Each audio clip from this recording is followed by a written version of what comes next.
अस्सलामुअलैकुम, मेरा नाम है डॉक्टर सलमान। आप लोग देख रहे हैं डॉक्टर एएस जामी। ठीक है, हम लोग इंटरनल मेडिसिन या मेडिसिन के लेक्चर्स कवर कर रहे हैं गैस्ट्रोएंट्रोलॉजी को। इससे पहले हम लोगों ने डिस्कस कर लिया है peptic ulcer disease, gastritis and gastric carcinoma, जो कल मैंने अपलोड कर दी थी वीडियोस। आज का हमारा टॉपिक है गैस्ट्रीनोमा। ठीक है, उम्मीद है आप सब खैरियत से होंगे। मेरा गला थोड़ा सा ख़राब है। ठीक है, तो मैं कोशिश करूँगा ज़्यादा ऊंची ना बोलूँ। अच्छा, अब गैस्ट्रीनोमा होता क्या है? इसे ज़ोलिंगर एलिसन सिंड्रोम भी कहते हैं। It's a gastrin secreting neuroendocrine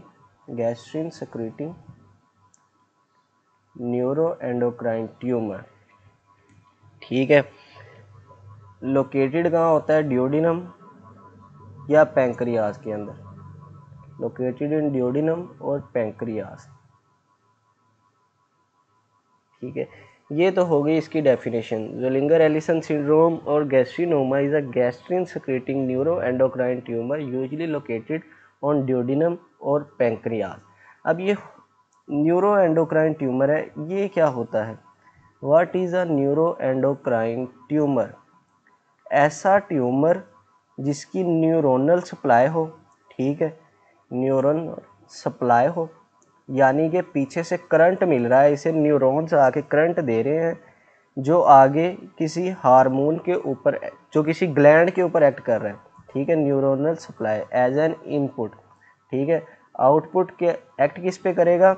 gland के ऊपर। अब वो ग्लैंड क्या करेगा? ग्लैंड देगा अपनी आउटपुट। ठीक है, अब वो ग्लैंड क्या आउटपुट दे रहा है? वो हार्मोन रिलीज करेगा।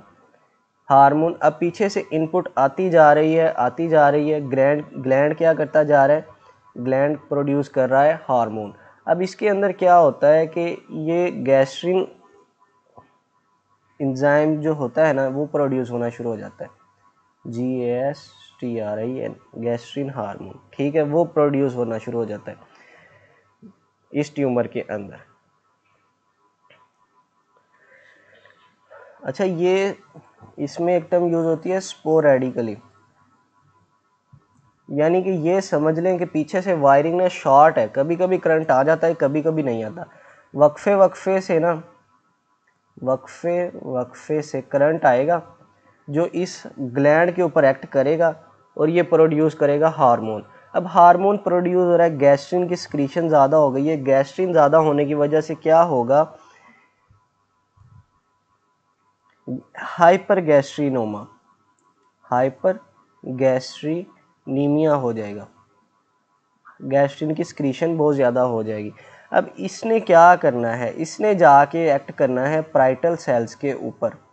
पिछली वीडियो के अंदर मैंने बताया था कि पाराइटल सेल्स का फंक्शन क्या होता है। पाराइटल सेल्स का फंक्शन होता है HCl को सिक्रीट करना।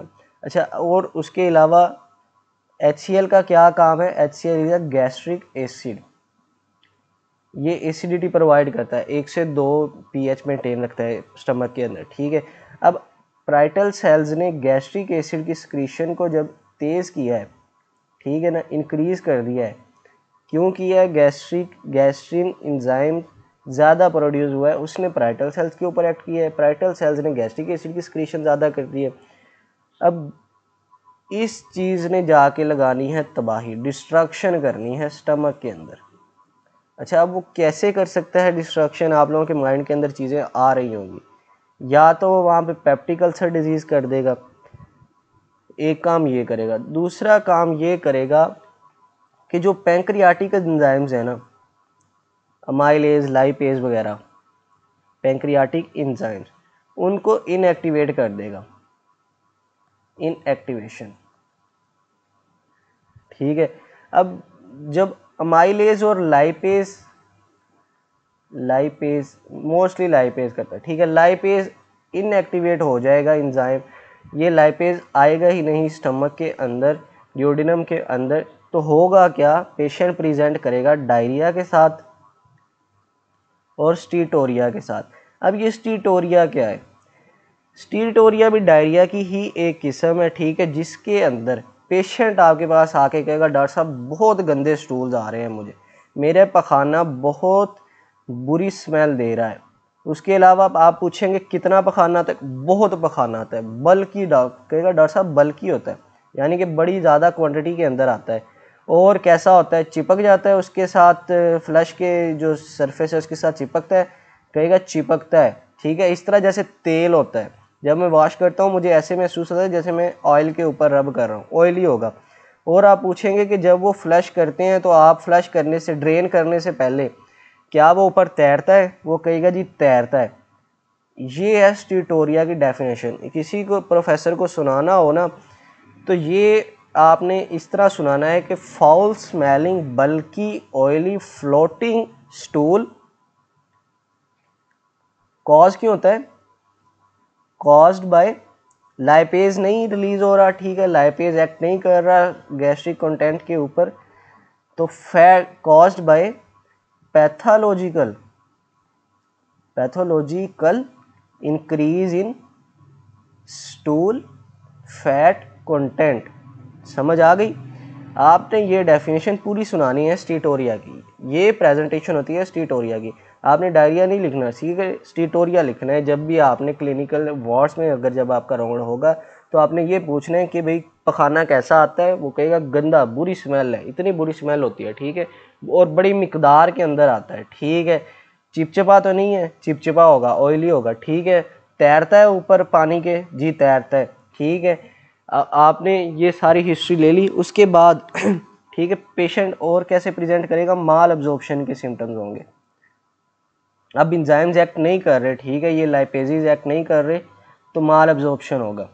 लाइपेज एक्ट नहीं कर रहा, फैट सोलुबल नहीं हो रही, तो कौन सी माल अब्जॉर्प्शन के साइंस आएंगे? अगर क्रोनिक हिस्ट्री है तो विटामिन के की अब्जॉर्प्शन नहीं होगी, ई की अब्जॉर्प्शन नहीं होगी, डी की अब्जॉर्प्शन नहीं होगी, ए की अब्जॉर्प्शन नहीं होगी।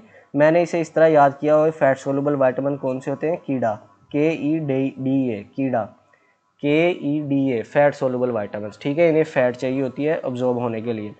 अच्छा, अब उसके बाद अब इसका ख़तरनाक चीज़ जो मैं आप लोगों को बता दूँ, 60% गैस्ट्रिनोमास आर मैलिग्नेंट। लेकिन बुरी खबर के बाद एक खुशी की खबर यह है कि ये स्लो ग्रोइंग होते हैं। अब ये तो हो गई इसकी पैथोफिजियोलॉजी, ठीक है। इसके बाद हम लोग देखते हैं कि प्रेजेंटेशन कैसे होगी पेशेंट की। ये ऊपर मैंने बता दिया है कि पेशेंट लाइपेजिस की वजह से डायरिया और स्टीटोरिया के साथ आएगा। अच्छा, अब क्लिनिकल प्रेजेंटेशन को हम लोग तफसील से देख लेते हैं कि पेशेंट आया है आपके पास, उसने आके क्या बोला, डॉक्टर साहब पेट में दर्द है। चीफ कंप्लेन क्या है? Abdominal pain. एक मिनट में देख लूँ कि ये रिकॉर्ड भी हो रहा है या नहीं। हाँ, रिकॉर्ड हो रहा है। अब वो कह रहा है मुझे ना पेट में दर्द है और क्या है, डायरिया है। हमने डायरिया में ये कवर किया हुआ है ऑलरेडी, लेकिन स्टीटोरिया वहाँ नहीं डिस्कस किया था, स्टीटोरिया यहाँ पे हमने डिस्कस करी है। डायरिया और स्टीटोरिया के साथ आ रहा है। अच्छा, जैसे ही पेशेंट डायरिया की आपको हिस्ट्री देनी है ना, आपने पूछना है कि वाटर सोलुबल है या वाटरी है, फैटी है या म्यूसिनस है। ये आपने हिस्ट्री, मैंने आप लोगों को पीछे डायरिया की वीडियो के अंदर पूरा एक्सप्लेन किया हुआ है कि डायरिया की हिस्ट्री आपने कैसे लेनी है। अच्छा, आप स्टीटोरिया डायरिया की हिस्ट्री जब लेंगे किस तरह का है तो वो सारा आप लोगों को मैंने बता दिया हुआ है। उसके बाद डिस्पेप्टिक सिम्टम्स आएंगे। डिस्पेप्सिया क्या था? एपिगैस्ट्रिक पेन होती है, 1 महीने से ज़्यादा की हिस्ट्री हो तो उसे डिस्पेप्सिया कहेंगे, ठीक है। डिस्पेप्टिक सिम्टम्स के अंदर हार्ट बर्न भी आ सकता है, ठीक है, हार्ट बर्न के साथ आएगा पेशेंट। और उसके अलावा क्या हो सकता है, अगर तो वो ट्यूमर ऐसी जगह पे है डिओडिनम और पैंक्रियाज में जिसकी आर्टीरियल सप्लाई है, ठीक है, आर्टरी साथ है, अगर वो आर्टरीज को इन्वेड कर रहा है तो जीआई ब्लीड के साथ आएगा। अपर जीआई ब्लीड कहाँ से हो सकती है? या मुंह से निकलेगी या एनस से निकलेगी, ठीक है, या मुंह माउथ से निकलेगी या एनस से। आप स्टूल्स पास करेंगे या आप उल्टी करेंगे, वॉमिट करेंगे, हिमेटिमिसिस हो जाएगा, या आप मिलीना के साथ आएंगे, ठीक है। उसके बाद अगर अपर जीआई ब्लीड है तो साथ वेट लॉस होगा, ठीक है, पेशेंट वेट लॉस के साथ आएगा। वेट लॉस के साथ, वेट लॉस की दूसरी वजह यहाँ पे एक तो अपर जीआई ब्लीड है, ठीक है, दूसरा पेन की वजह से उसका खाना पीना कम है, यहाँ पे अर्ली स्टैट ही लिख लेते हैं, ठीक है। खाना पीना कम है या फुलनेस की फीलिंग आ रही है उसे। तीसरी वजह क्या होगी अपर जीआई ब्लीड की, हार्ट बर्न हो रहा है तो उसने खाना पीना कम किया। एक ट्यूमर पड़ा हुआ है, अगर वो ट्यूमर बड़ा है तो वो ऑब्स्ट्रक्शन भी कर सकता है, ठीक है। इस वजह से और फैट अब्जॉर्ब नहीं हो रही, तो वो अपने साथ वाइटामिन अब्जॉर्ब नहीं करेगी, ठीक है। वाइटामिन अब्जॉर्ब नहीं होंगे तो पेशेंट की कैलोरी इनटेक कम हो जाएगी, लो कैलोरी इनटेक। अब्जॉर्प्शन, यहाँ पे अब्जॉर्प्शन वर्ड आना चाहिए, लो कैलोरी अब्जॉर्प्शन, ठीक है। अब ये तो हो गए हमारे पास क्लिनिकल प्रेजेंटेशन कैसे होगी। अब हमने डायग्नोज कैसे करना है इस पेशेंट को। मैंने पिछली वीडियो के अंदर आप लोगों को बताया था, एक चीज़ को मैंने टच किया था, लेबॉर्ट्री स्टडीज़। जब हाइपर सिक्रीटरी एक्टिविटी हो रही हो, सिक्रीशंस ज़्यादा हों, तो हमने डायग्नोज कैसे करना है। डायग्नोस्टिक्स देख लेते हैं यहाँ पर तफसील के साथ। अच्छा, कन्फर्मेशन के लिए सबसे पहले हमें एक तो पता चल गया पेशेंट के अंदर सिक्रीशन ज़्यादा हो रही है, ठीक है। एब्डोमिनल पेन है, स्टीटोरिया के साथ आ रहा है, डायरिया के साथ आ रहा है, ठीक है। वेट लॉस हो रहा है उसको, माल अब्जॉर्प्शन के आपको साइन मिल रहे हैं, तो आपको मतलब कि ये 60% आपके माइंड के अंदर क्लिनिकली ही आ जाना चाहिए कि हाइपर सिक्रीटरी एक्टिविटी हो रही है, ठीक है। तो आपने सबसे पहले क्या करना है, फास्टिंग, सीरम के अंदर गैस्ट्रिन लेवल चेक करना है। मेन हमारा कल्प्रिट ही ये है, गैस्ट्रिन ज़्यादा प्रोड्यूस हो रहा है। भाई क्यों प्रोड्यूस हो रहा है, ये हमने एफएसजी लेवल्स करवाने हैं।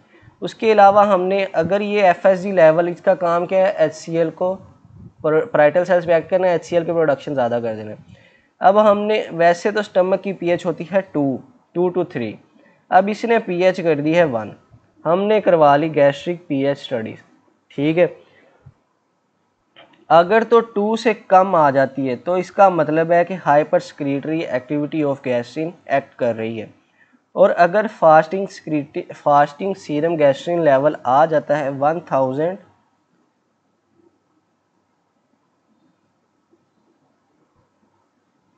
पर ml, ठीक है, तो इसका मतलब है कि सीरम गैस्ट्रिन लेवल ज़्यादा है, ठीक है।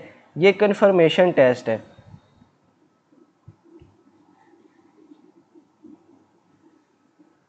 अगर हमारी ये डायग्नोसिस, अगर हमें ये चीज़ें, ये दो चीज़ें, पीएच लेस देन 2, ठीक है, अगर लेस देन 2 मिल जाती है और फास्टिंग सीरम गैस्ट्रिन लेवल 1000 पाइकोग्राम से ज़्यादा, मतलब कि पाइकोग्राम पर ml से ज़्यादा मिल जाता है, इसका मतलब है कि ये गैस्ट्रिनोमा ही है।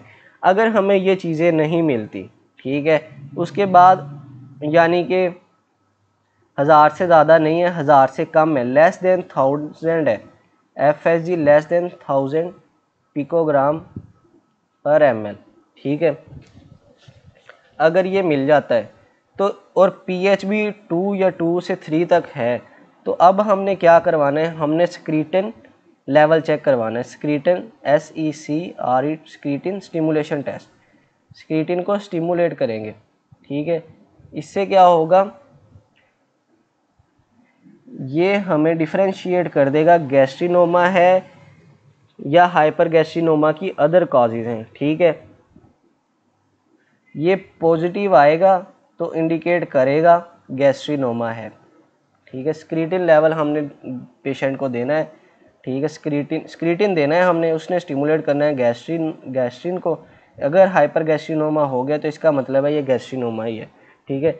अब ये आपको मैंने बता दिया कि कब करना है, अगर पीएच 2 to 3 हो जाती है या ये फास्टिंग सीरम गैस्ट्रिन लेवल 1000 से कम होता है, तब आपने ये करना है, ठीक है। अच्छा, यहाँ पे मैंने एक चीज़ आप लोगों को गलत बता दी है। स्क्रीटिन जब देंगे ना, स्क्रीटिन का काम है गैस्ट्रिन को इनहिबिट करना, नेगेटिव, गैस्ट्रिन को इनहिबिट करता है ये। अच्छा, ये इनहिबिट करेगा, अगर गैस्ट्रिन इनहिबिट हो गया है तो इसका मतलब है कि ये गैस्ट्रिनोमा नहीं है, ठीक है, समझ आ रही है। मैं थोड़ा कंफ्यूज कर रहा हूँ, मैं आपको दोबारा बताता हूँ। अच्छा, ये हेल्दी इंडिविजुअल आ गया है, ये चीज़ें हमें पढ़ाई नहीं गई इसके अंदर MBBS में, तो इस वजह से मुझे थोड़ी कन्फ्यूजन हो रही है। ये मेरे पर्सनल कॉन्सेप्ट हैं। हेल्दी इंडिविजुअल आ गया, आपने उसको सिक्रेटन इन्फ्यूज़ कर दी है। अब इसके अंदर क्या होगा, ये इनहिबिट कर देगी गैस्ट्रिन को, स्क्रीशन को, गैस्ट्रिन की स्क्रीशन इनहिबिट कर देगी। अच्छा, अब एक पेशेंट आ गया जिसको गैस्ट्रिनोमा है, आपने, ठीक है, गैस्ट्रिनोमा का पेशेंट आ गया, आपने सेक्रेटिन दिया है, इसने क्या करना है, इसने कम करने की बजाय ना ज़्यादा कर देना है। अब कॉन्सेप्ट क्लियर हो रहा है। गैस्ट्रिनोमा देखें, एग्जाम्पल ले लिया ना, तो अब हमें समझ हो रहा है, ये बिल्कुल एक्यूरेट कॉन्सेप्ट है। गैस्ट्रिनोमा का पेशेंट को जब आप सेक्रेटिन इन्फ्यूज़ करेंगे तो ये क्या कर देगा, गैस्ट्रिन की सेक्रीशन को इंक्रीज़ कर देगा, ठीक है ना, इंक्रीज़ कर देगा गैस्ट्रिन की सेक्रीशन को। तो तब टेस्ट हमारा आ जाएगा पॉजिटिव। ये क्या इंडिकेट करेगा, patient is a case of gastrinoma, ठीक है। अब हमारी फाइंडिंग्स क्या होंगी इस टेस्ट के अंदर। अगर तो सीरम गैस्ट्रिन लेवल 120 पिकोग्राम पर ml से ज़्यादा आ जाता है, 120 पिकोग्राम पर ml से ज़्यादा आ जाता है serum gastrin level over baseline fasting serum gastrin level, ठीक है, ये कन्फर्म्स कर देगा हमारी गैस्ट्रिनोमा है। दोबारा समझ लें कि अगर सीरम गैस्ट्रिन लेवल इंक्रीज़ हो जाता है बाय 120 पिकोग्राम पर ml over baseline fasting serum gastrin level. अच्छा, पहले आपने फास्टिंग सीरम गैस्ट्रिन लेवल करवा लिया, ठीक है, उसके बाद आपने सीरम गैस्ट्रिन लेवल को चेक करना है सेक्रेटिन इंड्यूस करके, इन्फ्यूज़ करके। अगर तो 120 से ज़्यादा बढ़ जाता है, ठीक है, तो इसका मतलब है कि patient is a case of gastrinoma, ठीक है। इसके अंदर फॉल्स पॉजिटिव रिजल्ट भी आ सकते हैं। ये MBBS का टॉपिक नहीं है। MBBS के अंदर सिर्फ इतना पता होना चाहिए आपको कि हाइपर सेक्रेटरी एक्टिविटी होती है, किस वजह से होती है, gastrin level hyper gastrin level हो जाता है जो पाराइटल सेल्स के ऊपर एक्ट करता है, जो HCl की प्रोडक्शन ज़्यादा कर देता है, pH कम हो जाती है और उसकी वजह से पेप्टिक अल्सर डिजीज़ हो जाती है। ये है सिर्फ उसके लिए। अब ये जो बातें हम लोग डिस्कस कर रहे हैं ना, ये डिस्कस कर रहे हैं हम लोग MLE और प्लैब के कॉन्सेप्ट्स के लिए।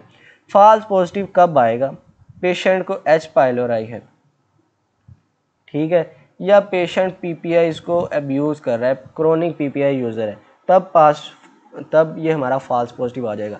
अच्छा, अब तो हमने देख लिया है कि हार्मोन इंक्रीज़ कर रहा है, गैस्ट्रिन लेवल की सिक्रीशन ज़्यादा हो गई है, ठीक है। उसके अलावा अब एक ट्यूमर है जो ये काम कर रहा है, ठीक है, एक ट्यूमर है जो ये काम कर रहा है। अब उस ट्यूमर को लोकलाइज भी तो करना है ना कि किस जगह पे है। इसके लिए हम लोग क्या कर पाएंगे, इसोफेगो गैस्ट्रोड्यूडेनोस्कोपी, ठीक है, EGD करवाएंगे, ठीक है। अब हमें कंफर्म हो गया कि ये गैस्ट्रिनोमा है, इनके अंदर हमें अब लाजमी करवानी है EGD, ठीक है। अब इसका काम क्या है, इसने एक तो लोकेशन देख ली है कहाँ पे है, और दूसरा इसने हमें बता देना है कोई मैलिग्नेंट अल्सर्स तो नहीं है जो ये काम कर रहा है, या H पाइलोराई का इन्फेक्शन तो नहीं है, ठीक है। अगर अच्छा, मोस्टली गैस्ट्रिनोमास के अंदर ना हमें सिंगल ड्यूडिनल अल्सर मिलता है, ठीक है, या ट्यूमर मिलता है। गैस्ट्रिनोमा के अंदर मोस्ट कॉमन जो चीज़ है ना, मोस्ट कॉमन वो है सिंगल ड्यूडिनल अल्सर, या मल्टीपल अल्सर्स भी मिल सकते हैं। मोस्ट कॉमन हमें सिंगल ही मिलता है।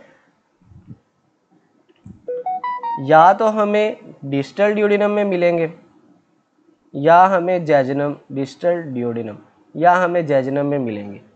उसके अलावा और गैस्ट्रिनोमास की क्या फाइंडिंग्स होंगी हमें इसोफेगो गैस्ट्रोड्यूडेनोस्कोपी में, हमें जो गैस्ट्रिक फोल्ड्स है ना उनकी थिकनेस मिलेगी, थिक गैस्ट्रिक फोल्ड्स मिलेंगे, नॉर्मल से ज़्यादा थिक होंगे। ये हमारी EGD के ऊपर फाइंडिंग्स होंगी, ठीक है। Most common single duodenum ulcer होता है, लेकिन मल्टीपल भी हो सकते हैं। अगर मल्टीपल होंगे तो कहाँ पे होंगे, ड्यूडिनम के अंदर या जैजनम के अंदर। और ये जो अल्सर्स या ये जो हमें ट्यूमर्स मिलेंगे ना, कहाँ पे मिलेंगे? डिस्टल ड्यूडिनम में या जैजनम में, ठीक है। सिंगल भी मिल सकता है और मल्टीपल भी मिल सकते हैं। और क्या मिलेगा? थिक गैस्ट्रिक फोल्ड मिलेंगे। इसके अलावा कौन सी फाइंडिंग करवानी है हमने? सीटी एब्डोमेन तो लाजमी करवाना है ना आपने, पैट सीटी ये करवा ली, ठीक है। एमआरआई करवानी है आपने एब्डोमेन की विद कॉन्ट्रास्ट, ठीक है। इसके अलावा एक और टेस्ट होता है जिसे कहते हैं गैलियम पैट सीटी, ठीक है। गैलियम आइसोटोप यूज़ करते हैं इसको। इसका दूसरा नाम हम कहते हैं ऑक्ट्रियोटाइड स्कैन। पीछे ये जो एक मेरे से कन्फ्यूजन हो गई थी ना, इस वजह से वीडियो आप लोगों ने स्किप नहीं करनी, आगे मैंने कॉन्सेप्ट क्लियर किया हुआ है, ठीक है। वो मैं कोशिश करूँगा कट कर दूँ अगर यूट्यूब अलो करता है। उसके अलावा और कौन सा टेस्ट करना है? एंडोस्कोपिक अल्ट्रासाउंड स्कैन, अगर पैट सीटी हम नहीं कर सकते।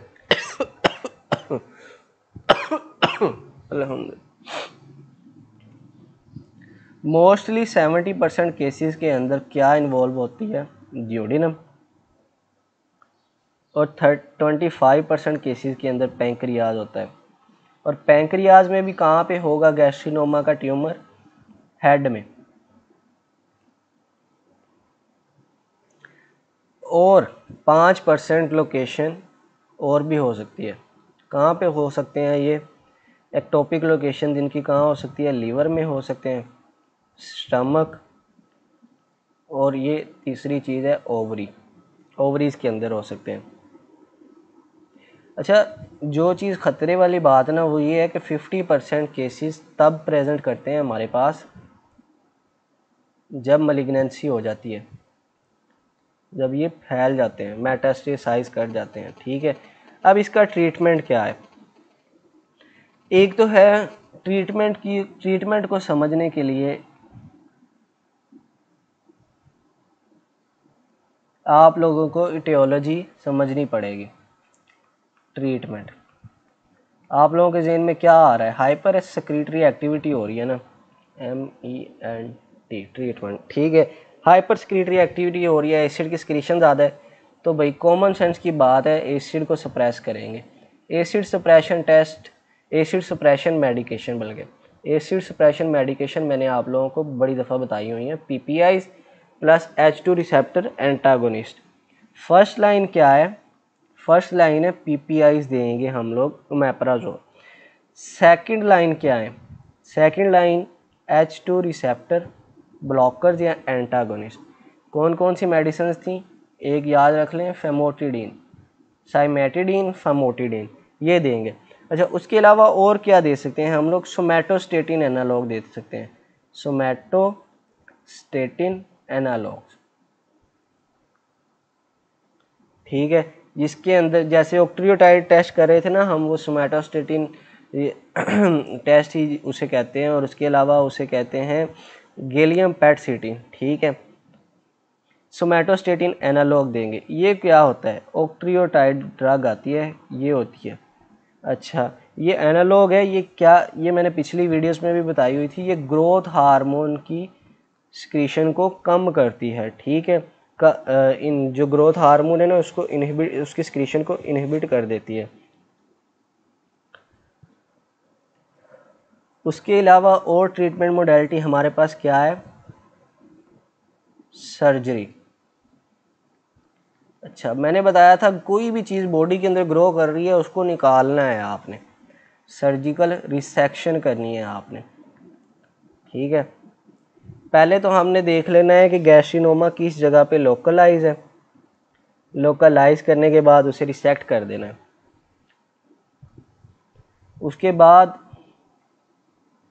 अगर तो मेट्स हो गए हैं, मेटास्टेसिस हो गई है लीवर में, ठीक है, तो हमने पेशेंट का लीवर ट्रांसप्लांट करना है, साथ ये रिसेक्शन करनी है जहाँ पे ट्यूमर लोकेट है। अच्छा, इसके अंदर ये ट्यूमर्स है ना, अब इसमें ख़तरे की बात यह है कि हम इसमें कीमोथेरेपी भी देंगे, एंटी कैंसर थेरेपी। क्यों भाई, ट्यूमर है, ग्रो किया है, तो एंटी कैंसर थेरेपी तो देनी पड़ेगी, ठीक है। कीमोथेरेपी करेंगे। अच्छा, एंटी कैंसर थेरेपी के अंदर दो चीज़ें हैं, कीमोथेरेपी और रेडियोथेरेपी। एडजुवेंट और न्यू एडजुवेंट मैंने आप लोगों को समझा दिया था। अगर सर्जरी से पहले जो करते हैं वो होती है न्यू एडजुवेंट कीमो रेडियोथेरेपी। जो सर्जरी के बाद करते हैं उसे कहते हैं adjuvant, new adjuvant and adjuvant, अगर दो, ठीक है। रेडियोथेरेपी। अब कीमोथेरेपी के अंदर क्या दे सकते हैं हम लोग, सिंपल सी मेडिसिन में आपको बताऊंगा, 5-फ्लोरो-यूरासिल और डॉक्सीरूबिसिन, डॉक्सोरूबिसिन, रूबिसिन, ठीक है। और रेडियोथेरेपी के अंदर हम पेप्टाइड्स को टारगेट करेंगे, पेप्टाइड्स टारगेटेड रेडियोथेरेपी, ठीक है। अगर लीवर के ऊपर मेटास्टेसिस हो गई है इसकी, तो लीवर डायरेक्टेड थेरेपी भी देंगे हम, ठीक है। अगर प्राइमरीली लीवर पे मेटास्टेसाइज किया है तो लीवर डायरेक्टेड थेरेपी भी देंगे हम, ठीक है। उसके अलावा इसकी कॉम्प्लिकेशंस क्या होंगी, कॉम्प्लिकेशंस देख लेते हैं। कॉम्प्लिकेशंस में अपर जीआई ब्लीड के साथ आया है तो आयरन डेफिशिएंसी एनीमिया होगा।